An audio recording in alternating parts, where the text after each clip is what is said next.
히스기야는 하나님께서 이제 생애를 정리하고 이제 마감하라 이렇게 말씀하니까 전심으로 이렇게 매달려서 기도했어요. 그래서 생명을 15년을 연장을 받은 거예요. 15년. 15년을 연장을 받아서 지금 이제 거의 이제 마칠 지경에 이제 이사야를 통해서 이런 하나님의 말씀이 전해지게 됩니다. 지금 이제 이날 쌓아두었던 이 모든 것들이 바벨론에게 다 넘어가겠다는 거예요. 그리고 이스라엘 자손들이 바벨론의 그 환관, 내시죠. 내시로 팔려갈 것을 이렇게 말씀해 주십니다. 히스기야가 굉장히 이렇게 선했던 왕이고요. 하나님의 뜻을 이렇게 좇았던 왕인데, 그럼에도 불구하고 자신이 교만해지고 자신이 이렇게 가지고 있는 것을 이제 자랑거리로 여겼을 때 어떤 일이 일어나는지 한번 보시기 바랍니다. 19절 말씀에 보니까 하나님께서 분명히 지금 이제 이스라엘 자손들이 이제 바벨론에 다 포로로 잡혀갈 것을 지금 이제 미리 말씀해 주셨어요. 평소에 히스기야 같으면 어떤 태도를 보였겠습니까? 참 눈물로 회개하며 옷을 찢으면서 하나님 앞에 기도로 나아가지 않았겠어요? 위기를 맞이할 때마다 그런 모습을 보였어요. 근데 미래의 위기를 하나님께서 알려주시니까 지금 뭐라고 얘기하냐면 그 말씀이 선하다. 그리고 지금 내가 사는 이 날 동안 태평하고 편안하면 그것이 선한 거 아닙니까? 이렇게 얘기하는 거예요. 이 재앙은 미래에 다가오는 것이고 지금 내가 살고 있는 삶이 편하니까 그것만 되지 않겠습니까? 얘기하고 있는 거예요. 이렇게 사람이 교만하게 되면 이렇게 영적인 무감각 속에 빠져지게 되는 거예요. 지금 내가 아무 일 없고 아무 문제 없으면 되는 거지. 장차 이 나라가 없어지든 인류가 멸망하든 그것이 나하고 무슨 상관이 있습니까? 그건 하나님 뜻대로 되는 것이지요. 아멘 하는 거예요. 이런 지경까지 가는 겁니다. 내 자손들이 이렇게 멸망한다면 참 그것을 가지고 눈물을 품고 하나님 앞에 나아가야 정상 아닙니까? 이 비정상적인 모습이 이렇게 일어나게 되고 결국은 이스라엘이 멸망의 길로 이렇게 가게 되는 것입니다. 이제 그 요시야에 대해서 좀 오늘 살펴볼 텐데요. 우리는 많은 것을 이렇게 물려받아요. 많은 것을 물려받습니다. 주변 환경도 물려받고, 그리고 재산과 물건도 이렇게 물려받고, 전통과 가치관도 이렇게 물려받습니다. 때로는 상처까지도 우리가 물려받고 이렇게 살아가고 있습니다. 근데 물려받았다고 해서 모든 것을 이렇게 따라가야만 하는 것은 아니라는 거예요. 이렇게 좋은 것은 우리가 붙들고 이렇게 나아가야 되겠지만 나쁜 것들은 우리 대해서 중단하고 이렇게 거부하는 일을 가져야 된다는 것입니다.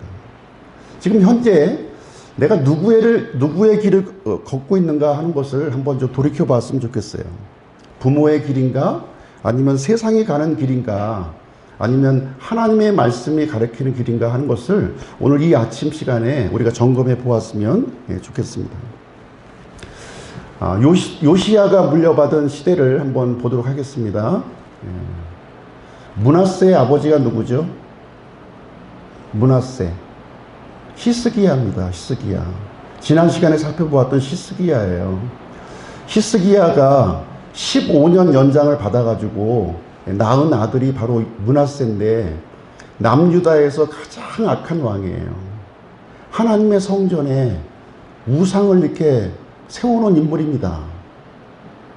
그리고 므낫세의 아들이 누구냐면 아몬이에요. 아몬. 아몬도 므낫세의 길을 걸어갑니다. 똑같이. 그리고 아몬에게서 태어난 아들이 누구냐면 요시야예요. 요시야. 8살의 왕이 돼요. 8살에. 전에 요아스가 7살의 왕이 됐죠. 지금 그 요시야는 8살의 왕이 됩니다. 8살에. 아버지 아몬이 왕이 된 지 2년 만에 죽어요. 신하들의 반란에 의해서 이렇게 살해를 당하고 죽습니다. 그러니까 이 어린 이 아이가 이제 왕위를 이제 이어받게 되었습니다. 근데 이 요시야는 아버지의 길을 따르지 않았다는 거예요. 므낫세와 아몬의 길을 걸어가지 아니하고 다윗의 길을 걸어갔다. 이렇게 성경은 우리에게 말씀을 해주고 있는 거예요. 아니 8세인데 8세에 불과한 이 8세가 어떻게 이렇게 왕권을 다스릴 수 있는데 다스릴 수가 있겠습니까? 근데 다윗의 길들로 이렇게 걸어갔다고. 예.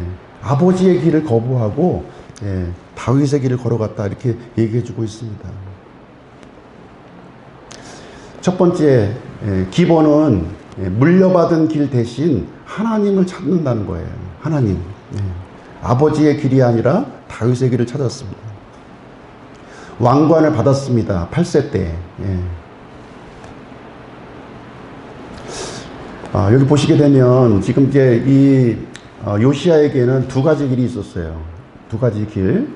아버지의 길을 걸어갈 건가? 아니면 조상 다윗의 길을 걸어가야 될 것인가? 이 두 가지 길이 있었어요. 근데 8세가 된 이후에 지금 이제 요시야 옆에 있는 이 사람들을 보시게 되면 당시의 대제사장은 hil기야였고 서기관은 사반이었어요. 그리고 아버지를 살해했던 그 개혁 세력이 있었던 겁니다. 우상 숭배를 거부하고 다윗의 언약을 회복하려고 했던 이 개혁 세력들이 요시야 왕 주변에 이렇게 있었던 겁니다. 그분들의 조언에 의해서 이제 우상이 이렇게 제거가 되고 다윗의 언약을 다시 회복하는 일이 요시야 때에 지금 일어났다. 지금 이것을 얘기해 주고 있는 겁니다. 그래서 여기 보시면 성전 정화 정책이 진행이 된 거예요. 아몬 때만 해도 이 성전에 있는 우상을 갖다 놓고 하나님의 집에 이렇게 섬기고 의식을 했는데 지금 그것을 지금 이제 완전히 이제 깨끗이 비우는 그런 일을 진행하고 있습니다. 근데 이것은 이제 요시야가 단독으로 했다고 보기엔 좀 어렵죠. 8살의 나이에 어떻게 이렇게 개혁적인 그런 그 정치를 할 수 있겠습니까? 아마도 이제 요시야 주변에 있는 이렇게 많은 사람들을 조언자를 두어서 이렇게 했을 것으로 생각이 됩니다. 그래서 우리 주변에 우리 믿는 사람들 주변에는 어떤 사람이 있느냐 하는 것은 대단히 중요한 거예요. 이렇게 믿음의 사람이 있으면 믿음의 영향력을 우리가 받는 겁니다. 근데 불신의 사람들이 있으면 불신의 영향력을 받을 수밖에 없어요. 다행스럽게도 지금 요시야에게는 이렇게 믿음의 사람들이 있었고 그 사람들의 조언을 이렇게 받아들였다고 하는 것을 말해주고 있습니다. 자, 요시야가 이제 통치 이제 8년 차가 되었어요. 8년 차. 몇 살 됐습니까? 16살. 16살도 사실 어리죠. 그렇죠? 16살도 어려요. 어립니다. 그런데 여기 보면 이렇게 기록되어 있습니다. 역대기하 34장 3절에 보면 그가 아직 어릴 때에 곧 자신의 통치 제8년에 자기 조상 다윗의 하나님을 구하기 시작하였으며, 그러니까 통치 8년 이전에는 주변 사람들의 조언을 받아서 하나님 앞에 올바른 길을 행했어요. 근데 지금 16세가 되어서는 자기 스스로 하나님을 구하는 자의적인 믿음을 가졌다고 지금 얘기해주고 있는 거예요. 뭔가 중요한 아마 좀 이 변화가 있었던 것 같아요. 그렇죠? 그래서 이 통치 8년 전에는 타의적인 믿음을 이렇게 행사했고요. 통치 8년 이후에는 자의적인 믿음으로 이렇게 전환이 되었습니다. 이런 모습이 이제 우리 가운데도 좀 이렇게 있어야 될 줄로 생각합니다. 처음에는 어쩔 수 없이 이렇게 타의적인 믿음으로 누군가의 손에 이끌려서 교회에 나와서 믿음 생활을 할 수가 있는 거예요. 그런데 계속해서 그렇게 머물면 안 되는 거죠. 예. 나의 하나님, 나의 주님이 되셔야 되는 거죠. 그렇죠? 예. 그래서 이 통치 제8년 때 요시야는 나의 하나님, 나의 주님을 구하였다고 하는 사실입니다. 요시야의 그 믿음의 여정을 보면 종교 개혁을 이렇게 단행했던 아주 그 위대한 인물로 우리에게 이제 알려져 있습니다. 8세 때에 왕이 올랐어요. 왕위에. 그리고 16세가 되어서 자의적으로 하나님을 구하기 시작을 했습니다. 그리고 살펴보겠지만 20세에 가서는 남유다와 북이스라엘을 이렇게 정결케 하는 작업을 진행합니다. 곳곳에 세워졌던 바알의 제단들, 이런 산당들을 철폐하는 그런 정책을 하게 됩니다. 그리고 나서 26세 때에 가서 성전 안에 이렇게 버려졌던 이 율법책을 거기서 발견하는 거예요. 율법책. 이렇게 하나님을 이렇게 진심을 다해서 이렇게 구했을 때 하나님께서 말씀을 주신다는 겁니다. 말씀을 비춰주신다는 거예요. 감춰졌던 이 말씀을 열어주시게 된다. 하나님의 말씀이 이렇게 하늘에서 뚝 떨어지는 게 아니에요. 내 마음 깊숙한 곳에 참 하나님을 구하고자 하는 이 간절함이 있을 때 하나님의 말씀을 이렇게 들려주시고 열어주시는 겁니다. 세상 꽃으로 가득 차 있고 우상으로 가득 차 있으면 이 말씀 버려질 수밖에 없어요. 이 시대에도 마찬가지입니다. 그래서 하나님을 찾으면 우리 인생의 목적이 하나님이 되어야 되겠죠. 저도 이제 나이가 60대 중반이에요. 지금 어머니가 요양병원에 가 계신데 거기 계신 분들 연령대를 보면 거의 80대, 90대가 대부분이시더라고요. 그러면 이제 활동적으로 일할 수 있는 우리 나이가 이제 얼마나 됐습니까? 80대 초반부터 90대 이렇게 있어요. 저희들도 이제 그런 길로 가는 거 아닙니까? 그 모습이에요. 그런 분들을 보았을 때 어떤 생각이 듭니까? 긍휼한 마음이 들잖아요. 이게 긍휼한 마음. 안쓰럽고, 어떻게 해줄 수가 없는 거예요. 그런 상황이 되기 전에 우리가 그 남은 시간 동안 하루하루가 너무나도 즐겁고 하루하루가 너무나도 귀한 시간 아닙니까? 이 시간을 헛되게 낭비하고 이렇게 살아서는 안 되잖아요. 이제 하나님 앞에 설 때가 이제 얼마 안 남았는데, 참 하나님을 전심으로 한번 구해봐야 되겠다 하는 결단이 좀 있어야 되지 않겠습니까?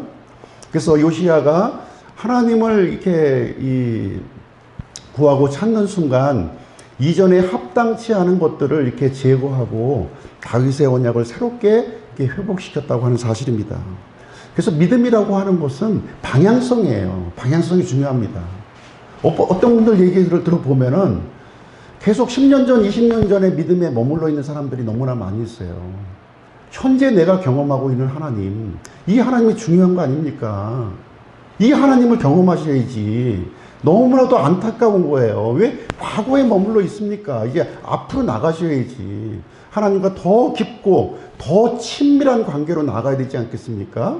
이 피상적인 타의적인 믿음에서 이제는 자의적인 믿음으로 나아가겠다 하는 그런 결단이 좀 있었으면 좋겠습니다.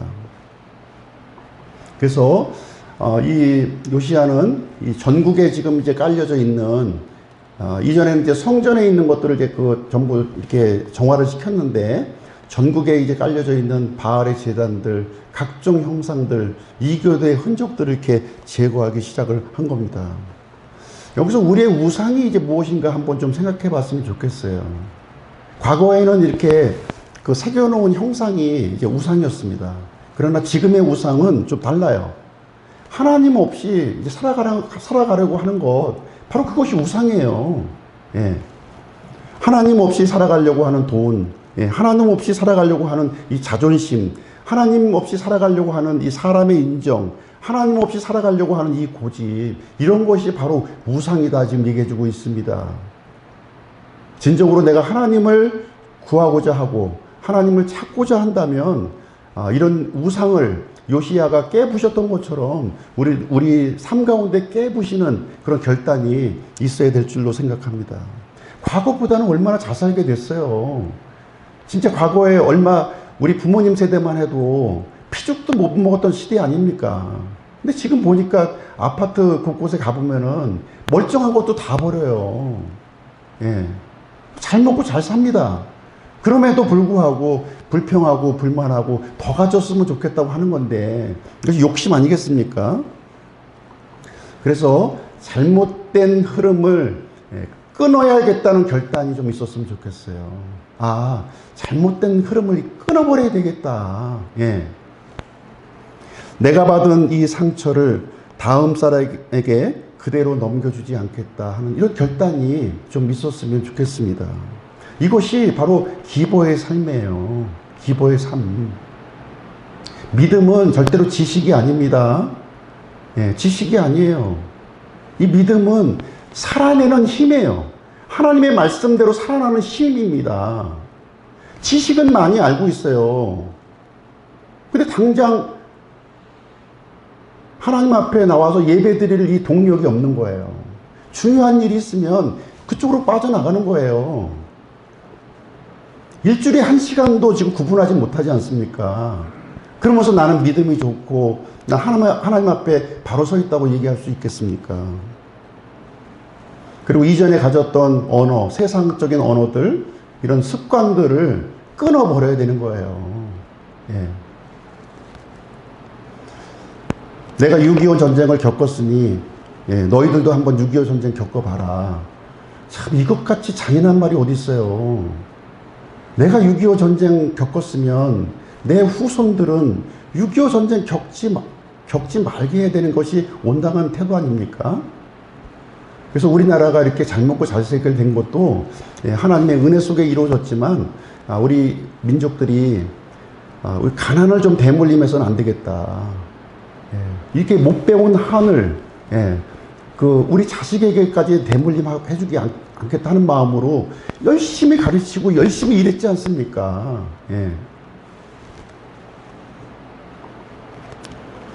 그래서 요시야는 물려받은 이 잘못된 길을 거절했다는 거예요. 그 결단이 필요합니다. 그리고 하나님을 스스로 찾기 시작했어요. 나의 하나님, 나의 주님을 찾기 시작했다는 것입니다. 목사의 하나님 아니에요. 부모의 하나님 아닙니다. 내 하나님이 되어야 돼요. 내 하나님. 그리고 잘못된 것들을 이렇게 제거해 나가기 시작한 거예요. 참된 하나님을 만나면 이렇게 하나님께 합당치 않은 것들을 이렇게 부셔버리게 되는 그 결단이 이어지는 겁니다. 자연스럽게. 그리고 말씀 앞에서 자신을 돌이켰다는 거예요. 요시야의 아주 그 위대한 점이 바로 이것입니다. 말씀 안에서 자신부터 돌이켰다는 것입니다. 말씀은 남을 판단하는 칼이라기보다는 물론 그런 기능도 있습니다. 먼저 나를 비춰주는 거울이라는 거예요. 예. 자, 통치 제18년 요시야의 나이가 26살이 되었어요. 26살. 예.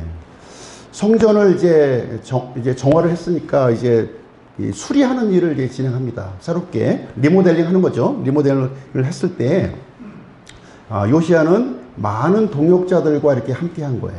여기 보니까 서기관들이 있었고 제사장들이 있었고 이 일꾼들이 협력해서 이렇게 하나님의 집을 이렇게 이 우상으로 이렇게 얼룩졌던 그런 장소를 수리하는 작업을 진행한 겁니다. 우리 교회도 마찬가지예요. 이 교회도 이 세상적인 것들이 너무나 많이 들어와 있어요. 이런 것들을 하나님의 말씀대로 이렇게 다시 이렇게 올바르게 세우기 위해서는 한 사람의 노력 가지고 안 되는 거예요. 함께 해야 되는 겁니다. 함께. 동역자들이 되어서 함께 하는 거예요. 예. 그래서 우리 교회 공동체가 이런 분들이 함께 모인 겁니다.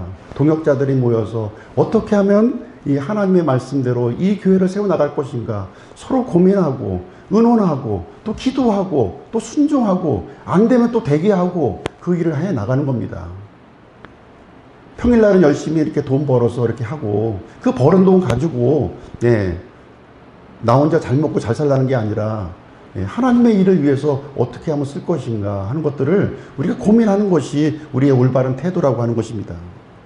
그때 이제 감춰진 게 아니죠. 버려졌죠. 버려졌다고 해도 하는 표현이 맞을 것 같습니다. 주의 율법책을 발견했다고 하는 사실이에요. 제사장 hil기야가 그러면 그동안에 율법책도 없이 하나님 앞에 예배를 드렸고 절기를 지켰고 그랬던 거 아닙니까? 그렇죠? 율법책도 없이. 예. 우리의 모습도 그렇지 않나요? 아, 주일날 되니까 아유 저기 그 성경책 어딨어 여보, 성경책 어딨나? 그제서야 찾고, 예, 먼지 툴툴 털어가지고 가지고 오는 거. 예.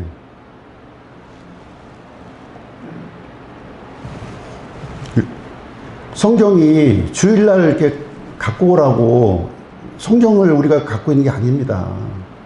예.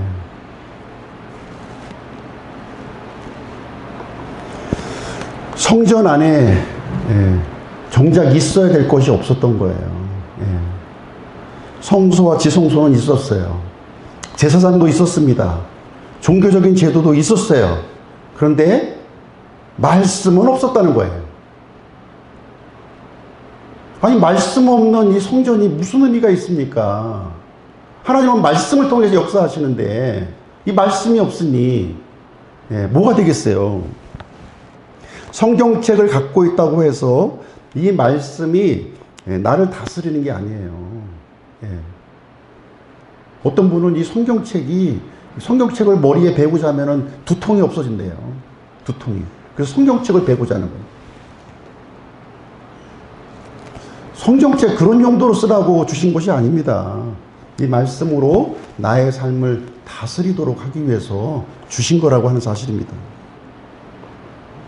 이제 이 발견된 대제사장 힐기야가 이제 이걸 발견했잖아요.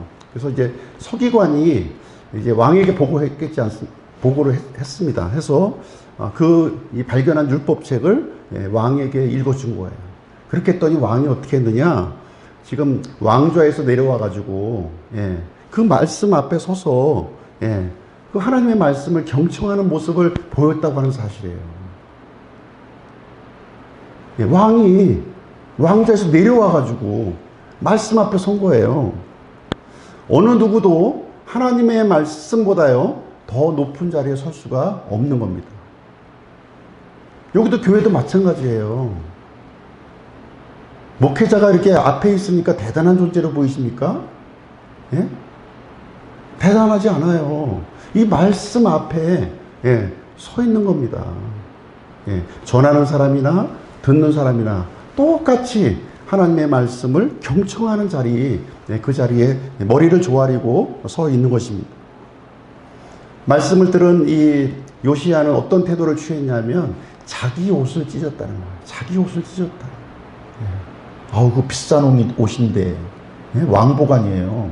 예? 몇백만 원짜리일 텐데 아깝잖아요. 근데 아까운 게 문제가 아니죠. 예. 이게 자기 옷을 찢는다고 하는 것은, 예, 극도의 슬픔을 여기 표현하고 있는 거거든요. 극도의 슬픔을. 예. 그 슬픔을 억제할 수 없어서 자기 옷을 찢었다는 거예요. 왕의 율법의 말씀들을 듣고는 자기 옷을 찢었다. 어떻게 하나님 없이 하나님을 섬기려고 했는가? 예. 요시야는 하나님 앞에서 자기 모습을 비춰보았습니다. 말씀으로 자기를 비춰본 거예요. 요시야는 절대로 남의 옷을 찢지 않았어요. 자기 옷을 찢은 거예요. 자기 옷. 예, 자기 옷을 찢었어요. 우리가 말씀을 어떻게 적용해야 돼요? 이 말씀을 들을 때 다른 사람에게 적용하시는 분이 있어요. 다른 사람에게. 근데 이 말씀에 대한 올바른 태도는요, 나에게 적용하는 겁니다. 내가 적용하는 거예요. 남에게 적용하는 사람들은 이렇게 얘기해요. 저 사람이 들어야 돼. 아니, 우리 남편, 아내가 문제야. 아니면 우리 자녀가 문제야. 저 성도가 변해야 돼. 이 말씀을 이렇게 적용하는 거예요. 그러니 자기에게 유익이 되겠습니까? 안 되겠습니까? 하나님의 말씀을 아무리 들어도 유익이 되지 않는 거예요. 왜냐하면 그 말씀을 타인에게 적용을 시켜버렸기 때문에. 자신에게 적용할 때 성령님이 역사하고, 예, 또 하나님이 함께 하시는 거 아니겠습니까? 자신에게 적용하는 태도를 가져야 됩니다. 이 말씀 앞에서 나는 어떠한 모습을 갖고 있는가? 예, 내가 무엇을 바꿔야 되는가? 예, 여기에 초점을, 예, 맞추는 것입니다.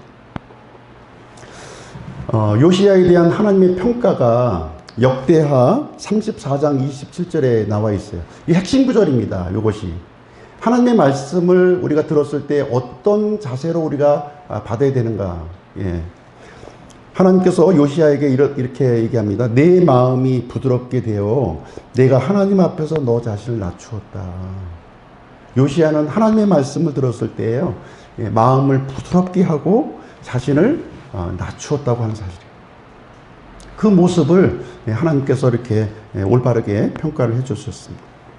우리는 말씀을 들었을 때요, 부드러운 마음을 가지셔야 돼요. 부드러운 마음. 우리가 씨앗을 뿌릴 때에도 부드러운 땅에 뿌려야지 잘 자라지 않습니까? 마찬가지예요. 하나님의 말씀도 이렇게 부드러운 마음에 뿌려줘야지 이렇게 잘 자라는 겁니다. 이 딱딱한 마음에는 굴러다니다가 이 새들이 와서 다 먹어버리고 마는 겁니다. 굳은 마음은 이런 태도예요. 내가 왜 그랬는지 아세요? 상황을 모르셔서 그래요. 다른 사람이 먼저 잘못했어요. 나는 원래 이런 사람이에요. 이런 태도가 굳은 마음입니다. 굳은 마음. 반면에 부드러운 마음은 주님, 그렇습니다. 제가 잘못했습니다. 제 생각을 바꾸겠습니다. 말씀이 옳습니다. 내가 이렇게 듣기 싫어도 그 말씀이 옳다고 인정하는 태도가 부드러운 마음이 되겠습니다. 두 번째 대지의 핵심은 이렇게 말씀을 우리가 들었을 때 부드러운 마음을 가져야 된다는 거예요. 그리고 겸손하게 자신을 이렇게 낮춰야 되는 것이고, 그리고 말씀 앞에 자신을 돌이키는 그런 태도를 가져야 된다고 하는 것입니다. 그래서 기본은 말씀으로 타인을 바꾸려고 하기 전에 말씀으로 먼저 자신을 바꾸는 그런 사람이다, 이렇게 말씀을 드릴 수 있겠습니다. 자, 세 번째는요, 받은 말씀을 다른 사람에게로 흘려보낸다는 겁니다. 요시야는 하나님의 말씀을 받았어요. 그리고 그 말씀을 어떻게 했는지 한번 좀 살펴보도록 하겠습니다. 요시야는 이 성전에 올라갔는데요. 성전이 어디입니까? 하나님의 집이잖아요. 경배하는 장소예요. 올라갔는데 혼자 올라가지 않았다는 거예요. 혼자. 그때 왕이 사람을 보내어 유다와 예루살렘의 모든 장로들을 함께 모으니라. 왕이 주의 집으로 올라가매 유다의 모든 사람들이 함께 하였으므로, 이렇게 되어 있습니다. 하나님의 말씀을 왕만 독식하지 않았다는 거예요. 나한테만 들려줘. 저 무지몽매한 백성들한테 알려줄 필요가 뭐 있어? 이러지 않았다는 거죠. 다 함께 하나님의 말씀에 나아갈 것을 얘기했습니다. 요시야는 진리를 독점하지 않았다는 겁니다. 흘려보내야 돼요. 이렇게 해요. 내가 알고 있는 이런 것들을, 진리를 다른 사람들한테 할 수 있는 모든 방법으로 우리는 흘려보내야 됩니다. 그래서 오늘날 이렇게 SNS를 통해서, 또 유튜브를 통해서, 또 인스타를 통해서, 카톡을 통해서 할 수 있는 대로 우리가 전하는 거예요. 할 수 있는 대로. 모르는 거 우리가 전할 수는 없잖아요. 내가 알고 있는 것, 그거를 받은 은혜 한 조각이라도 있으면 그것을 흘려보내고 있는 것입니다. 나하고 연관되어 있는 그 사람들에게 흘려보내는 겁니다. 주의 집에서 발견된 언약책의 모든 말씀을 그들의 귀에 낭독하였으며, 받아들이고 안 받아들이는 것은 그분의 문제죠. 그죠? 그리고 우리의 역할은 뭐예요? 억지로 받아들이게 하는 것은 아니고, 우리는 전하는 소임만 다 하는 겁니다. 받아들이고 안 받아들이는 그분의 문제죠. 그죠? 안 받아들인다고 해서 우리의 직무를 이렇게 해태할 필요는 없는 것입니다. 그래서 요시야는요, 나부터 하겠다, 이런 태도를 가진 거예요. 나부터 하겠다. 하나님은 이런 거예요. 너부터 해. 이게 아니에요. 나부터 하겠다. 나부터 봉사하고, 나부터 기도하고, 나부터 성경 읽고, 나부터 이렇게 하나님의 일에 참여하는 것이 올바른 태도라고 하는 사실입니다. 왕이 자기 처소에 서서 이 책에 기록된 언약의 말씀을 이행하기로 주 앞에서 언약을 맺었다. 약속을 했다는 거예요. 전하기로. 너희가가 아니라 나부터 하기로. 나부터. 굉장히 히스기야와 유사점이 많이 있죠. 요시야가 그 히스기야하고 굉장히 유사점이 많이 있습니다. 그러나 끝부분이 달라요. 히스기야와 요시야는 끝부분이 달라. 히스기야는 처음은 굉장히 좋았어요. 그래서 인생의 후반전이 안 좋았지 않습니까? 그러나 요시야는 인생의 전반부도 좋았고요. 후반부도 기대하셔도 좋습니다. 예. 자, 말보다 삶이 사실 더 큰 설교예요. 예. 우리 자녀들에게 얘기하잖아요. 예배드려라, 기도해라, 성경 읽어라, 하나님을 신뢰하라 얘기합니다. 자기는 안 하면서. 자기는 안 하면서. 말로만. 그러면 자녀들은 뭐라고 했어요? 아빠는 말로만. 네? 말로만 그러잖아요. 자녀가 용돈 받기 위해서 억지로 이제 교회는 나올지 모르겠지만 이제 스스로 벌 나이게 되면 떠나지 않겠습니까? 교회를? 이게 믿음이라고 하는 거는 용수처럼 억지로 눌러놓는 게 아니에요. 아닙니다. 내가 삶을 통해서 이렇게 보여주었을 때 주변 사람들이 감동하고 당신이 믿는 그 하나님을 나도 한번 믿어볼게. 당신 때문에 그게 못 나가겠어. 이런 말이 나오면 안 되잖아요. 그리고 자신만 언약했을 뿐만 아니라 백성도 하나님의 언약 앞에 서게 했다는 겁니다. 요시야가 이스라엘 자손에게 속한 모든 지역에서 모든 가증한 것들을 제거하고 이스라엘에 있는 모든 자들을 섬기게 하였다. 하나님을 섬기는 일에 이렇게 다 참여할 수 있도록 해줬다는 거예요. 그래서 하나님을 섬기는 일은 어느 한 사람의 이 독점적인 일이 아니에요. 같이 다 참여해서 이렇게 해 나가는 것입니다. 이렇게 했을 때 이 개인의 회복이 가정의 회복으로 이어지게 되고 공동체 전반으로 회복이 되어지는 일이 일어나게 된다. 이 국가가 회복하는 것도요, 너무 단순한 거예요. 개인이 회복하면 되는 겁니다. 개인이. 그리고 가정이 회복하면 국가는 자동적으로 회복이 되는 거예요. 국가 거창한 걸 회복하려고 애쓸 필요 없어요. 내 개인이 무너져 있고 가정이 무너져 있는데 국가가 제대로 되겠습니까? 받지 못했어도 줄 수 있는 게 있습니다. 요시야는 므낫세와 아버지 아몬으로부터 우상 숭배와 불신을 물려받았어요. 그렇지만 그럼에도 불구하고 믿음을 전해줄 수 있었다는 겁니다. 이 믿음을. 좋은 것을 충분히 물려받지 못했어도 좋은 것을 다른 사람들에게 남길 수 있다고 하는 사실입니다. 그래서 나를 통해 무엇을 남길 것인가 하는 것을 좀 고민해 보셨으면 좋겠어요. 재산보다는 하나님을 신뢰하는 믿음, 성공보다는 말씀을 사랑하는 삶, 좋은 환경보다는 기도하는 습관, 이런 것들을 물려주는 저의 모습이 됐으면 좋겠습니다. 이렇게 이제 말씀이 회복이 되잖아요. 말씀이 회복이 되면 히스기야 때도 우리가 살펴보았지만 6월절이 회복이 되었어요. 말씀의 회복과 6월절의 회복이 굉장히 깊은 연관관계에 있는 거예요. 우리도 마찬가지입니다. 우리가 말씀을 통해서 우리 믿음이 회복이 되잖아요. 그럼 어떤 방향으로 나가야 되느냐? 6월절로 나가야 돼. 6월절이 뭐죠? 구속의 은혜, 하나님의 구속의 은혜, 거기로 나아가는 거예요. 그래서 여기 보면은 히스기야의 때도 굉장히 6월절이 굉장히 아주 성대하게 솔로몬 이후에 굉장히 큰 이 6월절을 지켰다고 지금 얘기되어 있는데요. 여기도 요시야 때도 보면 대언자 사무엘 시대 이후로 이스라엘에서 그와 같은 6월절을 지킨 적이 없었고 이렇게 표현을 해주고 있습니다. 말씀의 회복은 구속의 은혜로 나아가는 거예요. 구속의 은혜.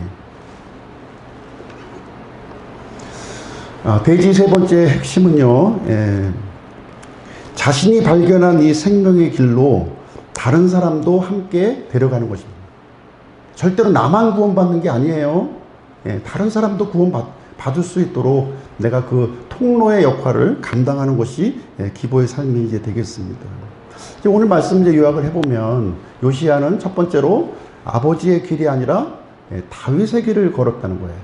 두 번째는 남을 고치기 전에 자신부터 하나님의 말씀 앞에 섰다고 하는 사실입니다. 그리고 내가 받은 말씀을 다음 사람에게 이렇게 전해주는 그런 일을 이제 감당했습니다. 요시야의 결말을 한번 보도록 할게요. 요시야가 믿음의 결말을 어떻게 보였을까요? 죽음이었습니다. 죽음. 당시 이제 아시리아가 굉장히 굉장히 어려움에 처해 있었습니다. 북쪽에 있는 아시리아가 북이스라엘을 멸망시켰고 이제 남유다도 멸망시키려고 했던 그 아시리아 제국이 굉장히 어렵게 되었어요. 그때 이집트가 아시리아를 돕기 위해서 출전을 합니다. 그래서 파라오 느고가 이제 북쪽으로 가기 위해서는 이제 이스라엘을 통과해야 되거든요. 그래서 이제 요시야에게 지금 우리가 아시리아를 도우러 가니까 길을 좀 열어달라 이렇게 얘기합니다. 그때 요시야가 안 됩니다. 그것을 막아서요. 파라오 느고를 막아섭니다. 그래서 그 전투에서 죽음을 맞이하게 되는 거예요. 무깃도에서 싸우다가 이렇게 전사를 했습니다. 이 요시야의 죽음은 실패가 아니었고요. 이 죽음으로 전한 그 믿음이었다고 하는 사실입니다. 죽음에도 꺾이지 않는 그 믿음을 요시야는 가졌어요. 죽음을 두려워하지 않았어요. 왕이 직접 나가서 파라오 느고와 이렇게 대적을 했던 것입니다. 거기서 장렬하게 죽음을 이제 맞이했는데요. 예레미야가 이 요시야로 인해서 이 애가를 지었어요. 애가를 지었습니다. 예레미야는 요시야로 인해 애곡하였으며 노래하는 모든 남자들과 노래하는 모든 여자들은 애가들로 요시야에 대해서 말했다. 지금 얘기를 해주고 있는 겁니다. 그래서 요시야의 죽음은요, 멸망해가는 유다 백성의 마음속에 불을 지펴놓은 거예요.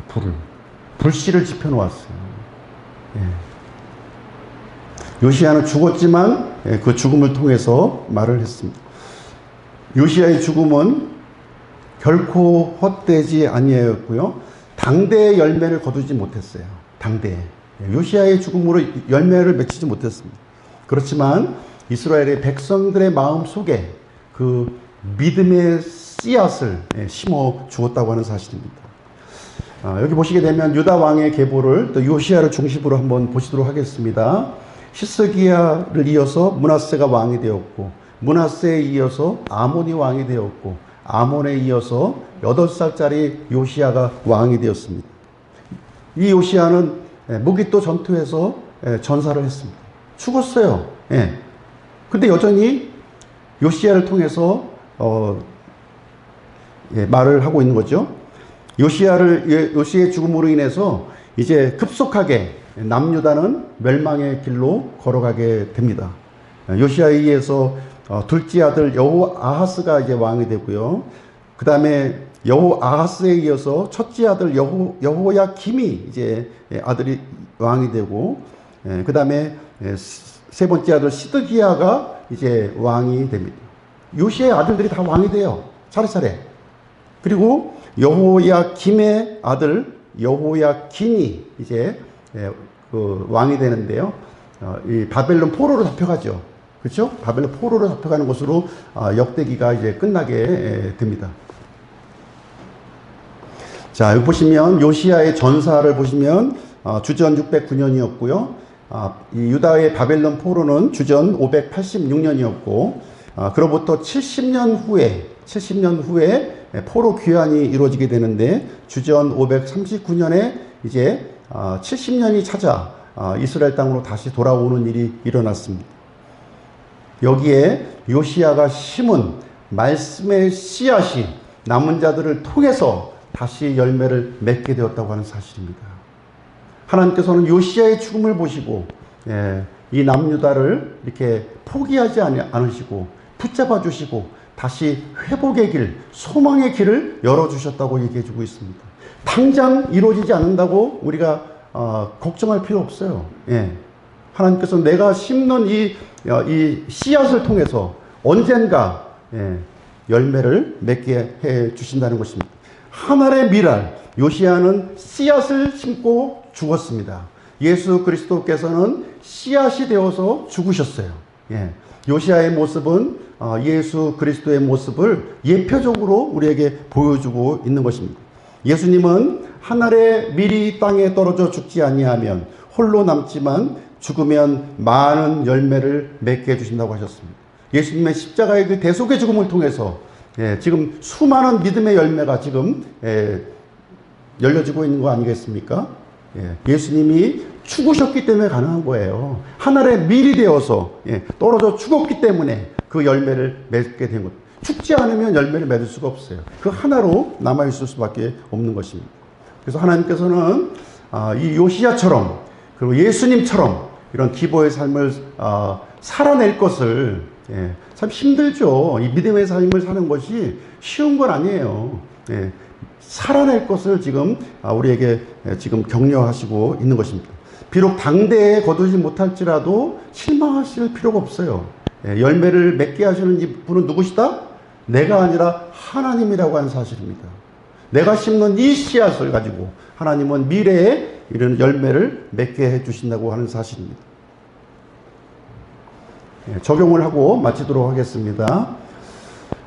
내가 끊어야 할 것은 무엇인가 하는 것을 좀 생각해 봤으면 좋겠어요. 내가 끊어버려야 될 것, 끊어버려야 될 것. 분노의 습관, 끊어버리십시오. 부정적인 말들, 끊어버리십시오. 잘못된 신앙 습관, 끊어버리십시오. 미움과 고집스러운 것들, 끊어버리십시오. 상처를 반복하게 하는 것들, 끊어버리십시오. 잘못된 유산은요, 내게서 끝장내버리시기 바랍니다. 나 하나로 족한 거예요. 다음 사람까지 이어지게 하지 않는 것입니다. 두 번째로 말씀 앞에 내가 먼저 서는 겁니다. 말씀 앞에 내가 먼저 서자. 오늘 말씀으로 다른 사람을 혹시 생각하고 있습니까? 이 가운데 저 사람이 들어야 되는데, 저 남편이 들어야 되는데, 내 아들이 들어야 되는데, 그렇지 않습니다. 나를 보셔야 됩니다. 하나님과 나의 관계를 통해서 예배를 참석한 거지 누구를 위해서 참석한 것이 아닙니다. 이런 고백을 하시기 바랍니다. 주님, 먼저 저를 바꾸어 주십시오. 이 기도가 저와 여러분의 기도가 되었으면 좋겠습니다. 세 번째는 누구에게 믿음의 씨앗을 심을 것인가 하는 것입니다. 너무 거창하게 생각하지 마세요. 믿음의 씨앗을 심는 것을 너무 거창하게 생각하지 마세요. 말씀 한 구절 나누시기 바랍니다. 격려하는 말 한마디 하시기 바랍니다. 함께 기도하시고요. 또 예배로 초청하시고 또 자녀와 손주들과 말씀을 함께 읽어주는 것이 바로 믿음의 씨앗을 심는 일이라고 하는 사실입니다. 그것을 통해서 하나님은 하나님의 뜻을 이렇게 확장시켜 나가 주시는 것입니다. 결론을 내리도록 하겠습니다. 요시야와 같은 이런 믿음의 결단이 저와 여러분에게 있으시기 바랍니다. 아버지의 길이 아니라 다윗의 길을 걷겠다. 남을 고치기 전에 내가 먼저 말씀 앞에 서겠다. 보이지 않아도 믿음의 씨앗을 심겠다는 결단을 하는 이 아침 시간이 되시기를 주님의 이름으로 축복드립니다. 기도하고 마치도록